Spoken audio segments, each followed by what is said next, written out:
Um, okay, awesome. Well, I'm recording. Okay, so today's basically what we're going to talk about is joy, but I'm going to tie it into other things because I feel like joy is obviously such a common topic.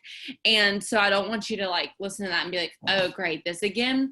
It's basically this one's titled, it says feed the right emotions. So I'll kind of talk about that in my personal experience with it. But I'll read off to you what today's is. And it says, be joyful and hope. Sometimes the circumstances of your life and the condition of this world make it difficult for you to be joyful. When you're searching for joy, where do you turn to? One of the best places to find true joy is in hope. I want you to know the hope is to which I have called you, the riches of my glorious inheritance. Since you are a co-heir with me, this blessing is definitely for you. When present circumstances are weighing you down, grasp onto hope for dear life. It will help you not only to survive, but to thrive, to live joyously. In some ways, hope is like a hot air balloon. It is very buoyant, and so it can lift you up above your troubles. It enables you to soar in the heavens with me, helping you see the things from a heightened big picture perspective. To embark on this heavenly journey, you must climb into the basket beneath the balloon by trusting fully that your hope in me will not let you down. There is surely a future hope for you, and your hope will not be cut off. That's one part of it, which is actually a really great reminder. And if you're someone who's visual, I am super, super visual. So things like that really help me. I would never forget someone told me that the worries that I have are like sandbags, and this might resonate with you and it might not, it's totally fine, but the worries that you carry and like the tasks that you have day to day are like sandbags when you're on a hot air balloon. The more sandbags you have, the more your hot air balloon can't go. And so you have to work really, really diligently, really hard to just replace or take off all those sandbags. So like say you need to go do a task that's weighing so heavily on you, like for instance in this business we can do something that say you don't like sending out messages. That's a task that's weighing you down because you know that you need to do it. You just don't like doing it. And so that's the first airbag or the first sandbag that you're going to take off your hot air balloon. And your air balloon's going to start like filling up a little bit more and to where you can actually soar. She gave me that like, I don't know what you would even say, that saying or whatever. And that really helped me. Super visual person, so that really, really helped me. But this one says, feed the right emotion. And it says, in both faith and fear will arise within you, and you choose which one will prevail. Someone once wrote, two natures beat within my breast. This one is foul, the other is blessed. The one I love, the other I hate. The one I feed will be dominant. The thing is, both of these emotions will always be present in you. The emotion you continually feed is the one that will dominate your life.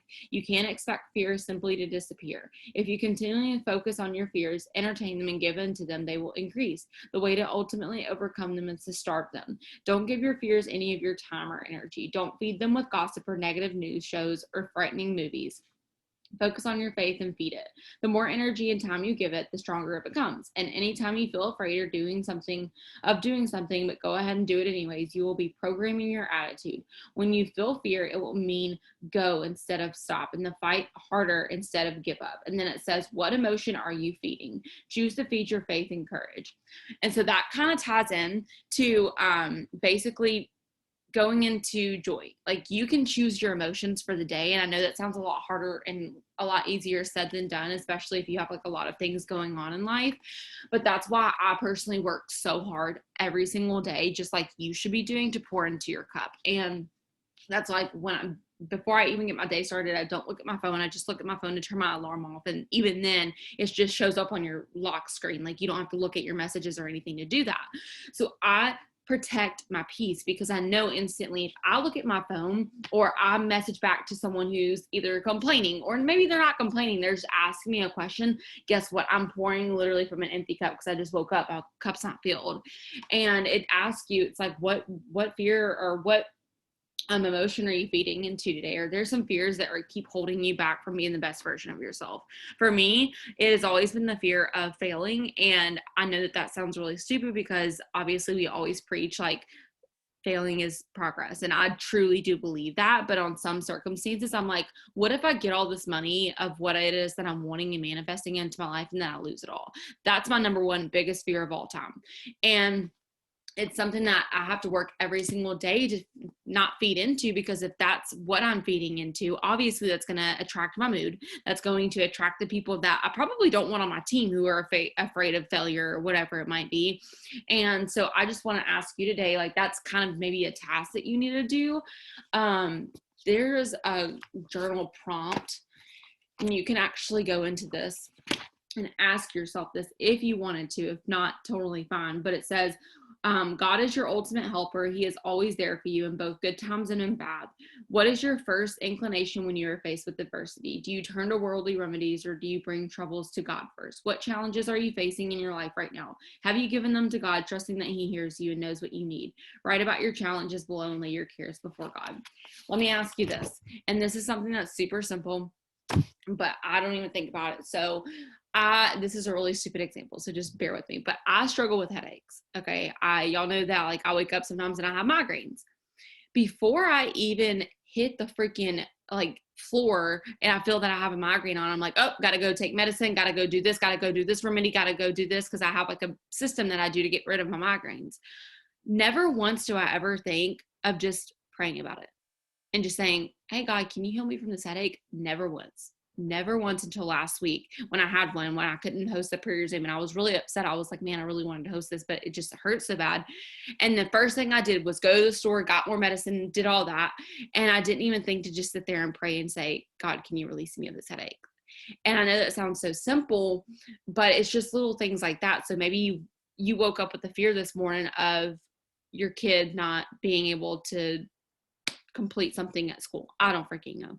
Or you woke up and you had a fear that someone on your team was going to leave, or you had a fear that you weren't going to get your promotion this month and it's only the 8th of the month. Like, all those fears start to come into play.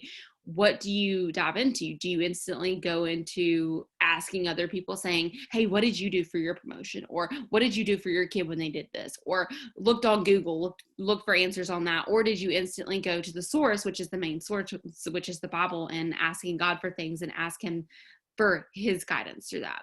And I think that that's something that can be so simply changed that it could literally alter the decisions that you make, and it could alter the direction that you're going.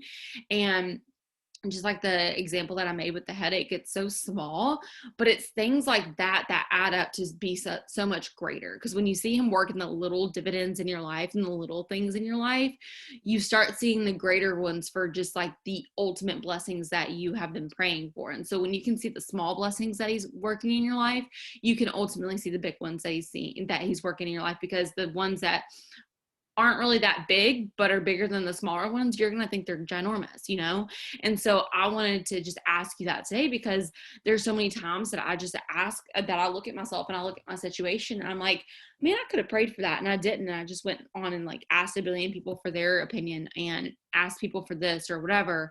And so that's kind of a situation that you could ask yourself. And I'll read you off this one, which this one doesn't really have to do with fear, but I can tie it into it. It says, I enable you to stand on the heights. This term, the heights, can refer to a number of things. Taken literally, it means that something is physically very high. This is appropriate language for describing mountaintops or the uppermost floors of skyscrapers. Taken figuratively, the term can refer to euphoric pleasure or to something quite different, weighty experiences of responsibility. If you aspire to reach the heights, especially the high places of achievement and recognition, be prepared to shoulder the responsibilities that accompany success. But don't forget to enjoy the satisfaction in accomplishing good things with me, through me, and for me. Because you are mine, you can stand firm with the belt of truth buckled around your waist and the breastplate of righteousness in place. All of my teaching is absolutely true, for I am the truth. This provides a firm foundation for you, solid rock on which to stand. My perfect righteousness has been credited to your account forever. No matter how much trouble you encounter, this righteousness can keep you standing. And that's kind of like another lesson within itself, as if, I know we've talked about this before and maybe you've heard it on sermons, but if you are praying for a certain situation or to get out of a certain situation or get into a certain situation and you have not received it, and maybe it's something that you've prayed for a month or maybe even just a week, ask yourself if you feel like you are ready to prepare for that responsibility that's going to be able to happen when you reach that certain level. Like when you sit here and you grow your faith, are you are you ready to take on the responsibility of other people coming to you asking you about your faith journey, or taking on the responsibility of maybe leading at least one human to faith, and anything that you do in life, it's going to take on responsibility. You have kids, you grow your faith, you are a business owner, you're a mom, you are a wife, all those things take on responsibility. So anytime you step into a new step of life, or you want to, ask yourself, number one, am I prepared? Number two, have I prayed over it? Number three, am I diving more into my fears than I am just leaping out on faith? And all those questions together can kind of make you leap into the next step of what you know that you should be doing.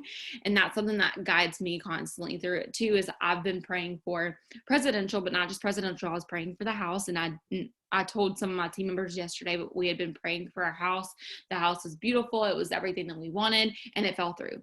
And for the first time in my life, and I can actually say this, for the first time in my life, that I did not receive something that I was so badly wanting, I was not upset. I was not mad. I just told God, or I was like speaking to God out loud. I was like, that just means it wasn't meant to be. And that just means that I wasn't ready for that responsibility, because the money that it was going to take to go into that house, it was just a little bit more than what we wanted.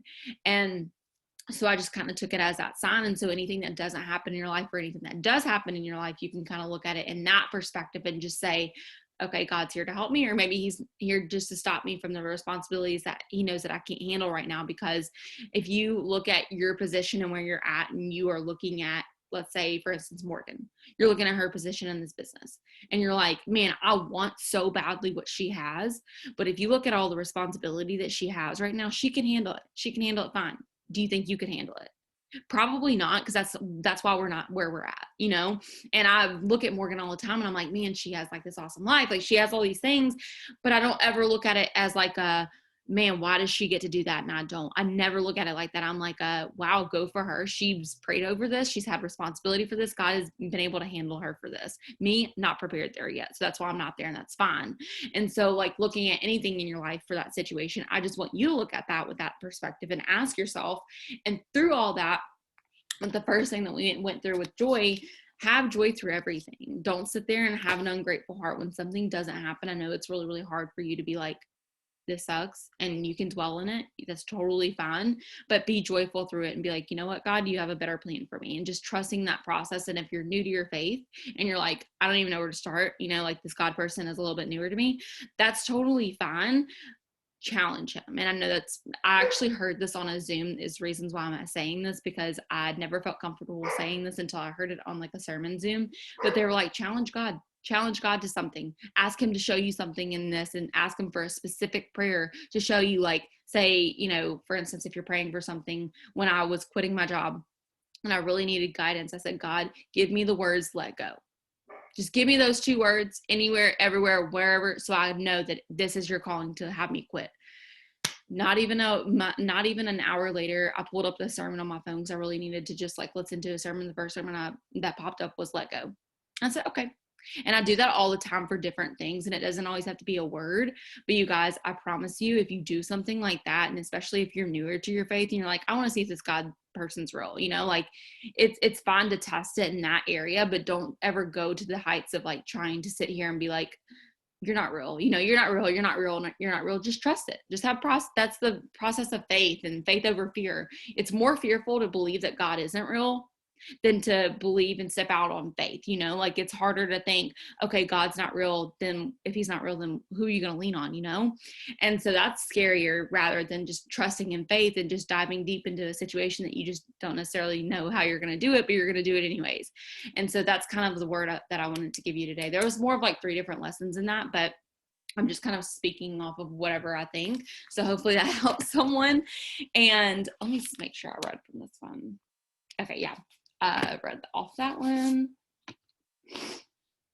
Okay, perfect. Yes. And so basically today, the attitude that I want you to have is to be joyful in everything.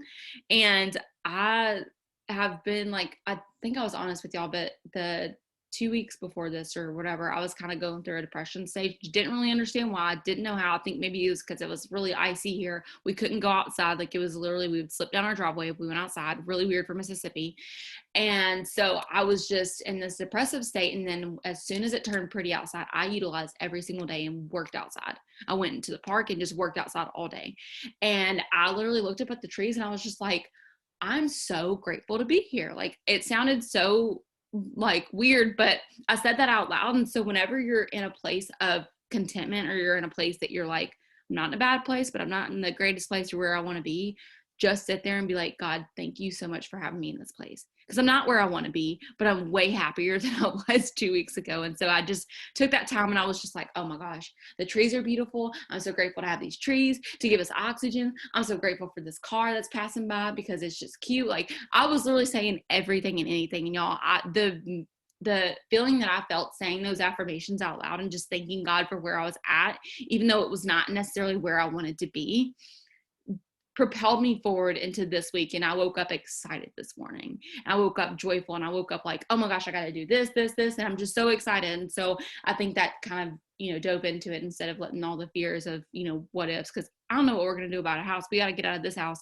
So I really don't know what we're going to do, but we're going to figure it out. So I'm just working out of faith. So if you need me as an example, because you're like, I don't know who's walking in faith right now, I'm walking in it. Don't really know what we're going to do. So just use that as an example. But hopefully this helps today. Write down any prayer requests that you have below. And then, of course, if you don't have anything to pray over yourself, I always recommend you praying over someone. We always rise by lifting others. And then also, once we're off of here, I would love for y'all to hype up the chat, not because I need some recognition or anything, but just if it actually has helped you, maybe it needs someone else. And maybe someone's too afraid to get on. We have one person on here, or maybe not, she's not on today, but she said that she was so scared to get on for the longest time because she didn't want judgment. And then she finally got on and it's changed her life. So there's probably people like that. So they need to hear your excitement. FOMO, it's real. So I will play some music so y'all can drop y'all's prayer requests below. And let me see.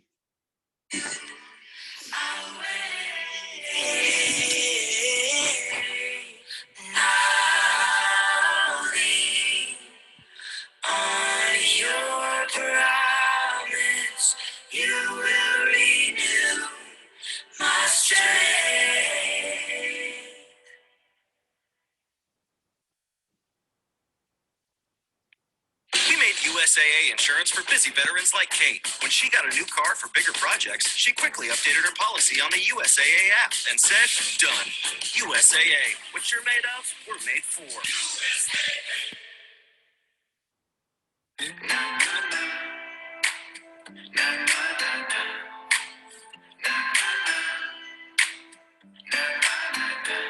I make 'em. I try to hide 'em. Sometimes it feels like I'm defined by them. All of the evidence stacked against me, all of the fingers are pointed at